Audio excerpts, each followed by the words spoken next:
This is something you guys have been requesting the hell out of for a long time.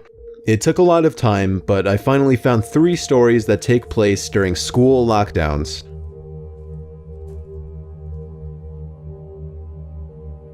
It was a typical boring day in calculus, only it was Friday, 7th period, meaning the week was almost over and spring break would finally be upon us, so everybody was getting antsy in their seats, I could tell.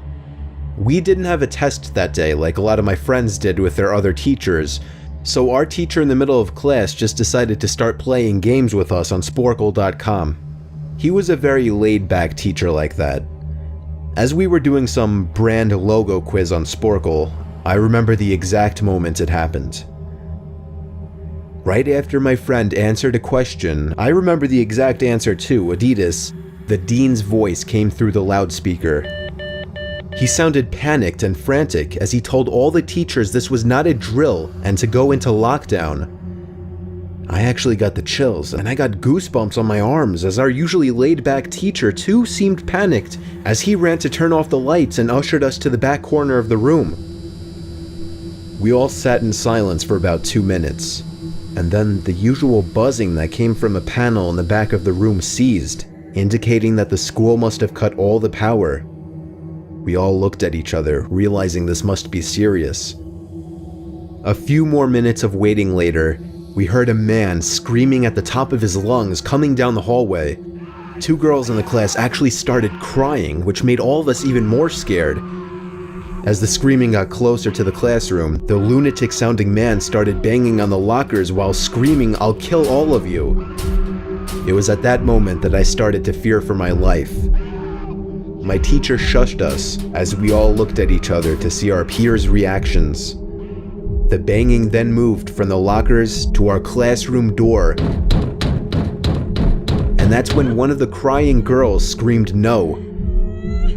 The banging on the door only grew worse as the man started screaming, "Open up." 2 of the girls in the class were crying out loud now. It felt like an eternity that man was pounding at the door, but eventually he finally continued down the hallway, screaming like a mentally insane person until we could not hear him anymore. I'd say 10 minutes later, though it felt like half an hour given the situation, the dean came back on the loudspeaker explaining the situation, which was surprising for him to do. He explained that some apparently mentally unstable person entered the building and assaulted the woman sitting at the front desk, causing her to flee the building screaming, and staff wasn't sure if the man was armed or not. Now this was before the school had cameras or could afford proper security, so the school was wide open to something like this happening. The staff had done a sweep of all the hallways and classrooms and couldn't find him, so the dean instructed the teachers to resume teaching but to keep all the doors locked and to not let any students leave for any reasons. The most disturbing part, however, is that one of the janitors working the night shift found the man sleeping in one of the storage closets near the back end of the school, and according to rumors that were spread by my peers, sticking out of his pocket was a .44 Magnum. The janitor must have done something stupid to wake him up, for example, leaving the closet door open, because by the time a police officer could arrive on the scene, the man was gone. My entire class, as far as I know, to this day, has no idea if this man was ever found, but I like to think that right now, he's being given the proper help that he needs.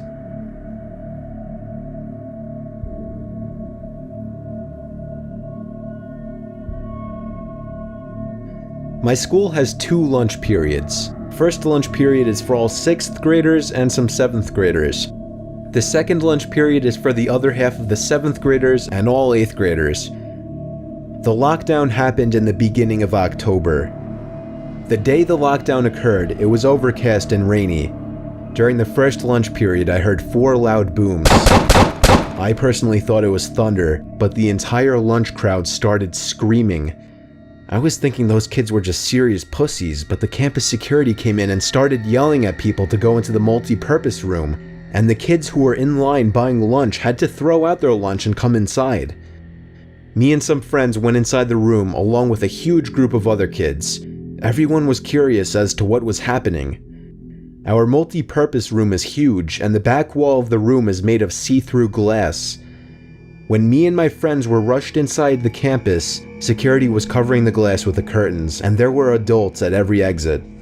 My friend Eric was curious, as well as the rest of us, so he asked one of the adults what was going on. When he came back, he said, "You know how right in front of TMS there's those houses?" I replied, "Yeah." "There's this mentally disabled, crazy man that barricaded himself in front of his house, and he's threatening to commit suicide and kill the cops if he's evicted. He was walking around outside of school watching kids in a weird way," Eric told us. It turned out the man was also a registered sex offender, making matters worse. We were stuck in the multi-purpose room for a whole hour, taking up 2 periods. After the whole thing was settled, we were escorted to our classrooms one by one. I later found out that the man lives next to my friend Brandy, who told me about the previous Halloween when she saw the same man at his window cutting his arm and writing in his own blood, "Don't come here or I'll kill you," on his window. Of course, being Halloween, people, including Brandy, assumed it was just for the holiday. But after this horrific incident, we knew this man was mental, and we're glad he never got near us.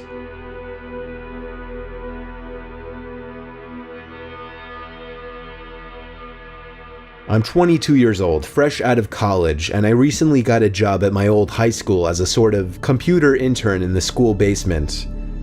The basement of the school is very messy and disorganized, but there is a small 3-person office that's actually very nice down there.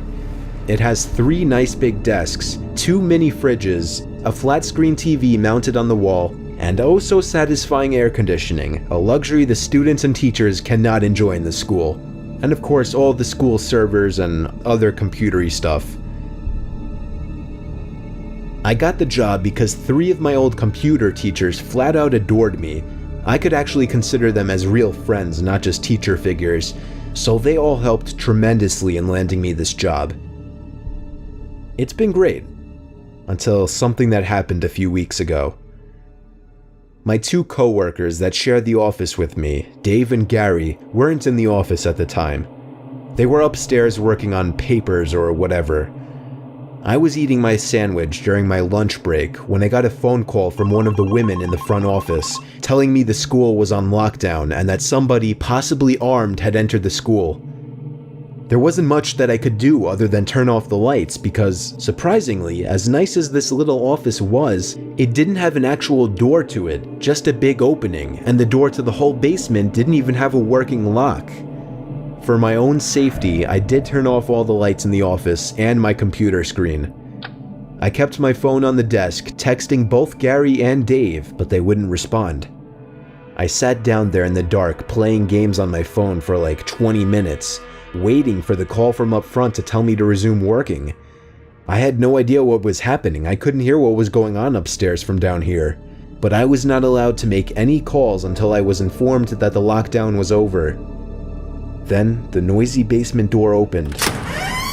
As the creaking echoed across the basement and into my office, I sat up from my seat, wondering if I should call out Gary or Dave.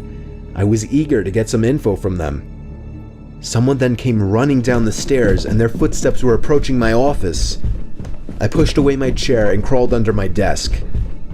Somebody entered the office but did not turn on the lights. There was just silence. I can't even describe the fear I was experiencing.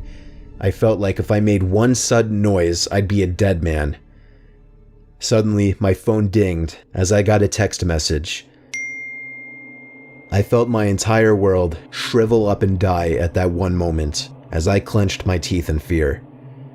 Footsteps suddenly moved closer to me until I finally dove out from under the desk in capitulation, begging whoever it was not to kill me.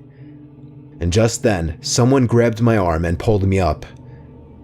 It was some guy in a red plaid button-up, jeans, and a reddish-black cap.